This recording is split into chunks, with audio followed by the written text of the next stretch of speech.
ஓ, அந்த விஷயமா? ஆ, என்னடா அத்தை திடீர்னு மாறிட்டாங்களே, சாருக்கு மாப்பிள்ளை எல்லாம் பாக்குறாங்களேன்னு அப்பவே டவுட் ஆன. ஆனா அவங்க இந்த அளவுக்கு பிளான் பண்ணிருக்காங்களா?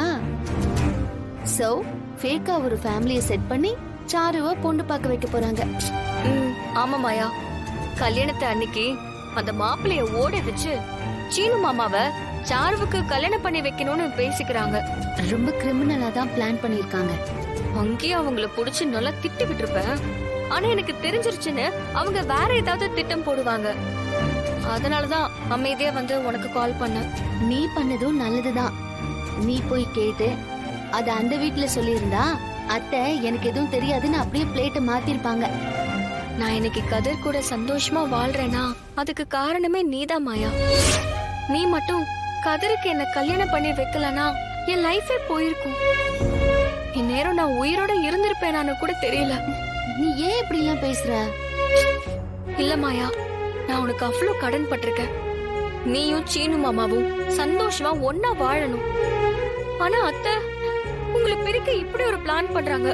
ஏன் தான் இப்படி பண்றாங்கன்னே தெரியல. அவங்க எப்படியாவது சீனு கிட்ட இருந்து என்ன பிரிச்சுன்னு பாக்குறாங்க. ஆனா இந்த ஜென்மத்துல அது நடக்க போறது இல்ல.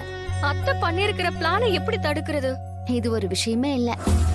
என்னையும் சீனுவையும் பிரிக்கணும்னு நினைக்கிற அத்தையே இவ்வளவு யோசிக்கும் போது சீனு கூட லைஃப் லாங் ஒன்னா வாழணும்னு நினைக்கிறேன் நான் எப்படி யோசிப்பேன்? அத நான் உங்களுக்கு புரிய வைக்கிறேன். என்ன பண்ண போற?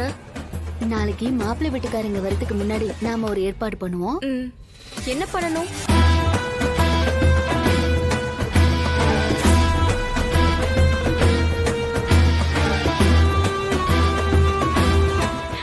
சூப்பர் பிளான் மாயா. ஆனா கல்யாணம் வரைக்கும் இந்த பிளானை கரெக்டா கொண்டு போக முடியுமா?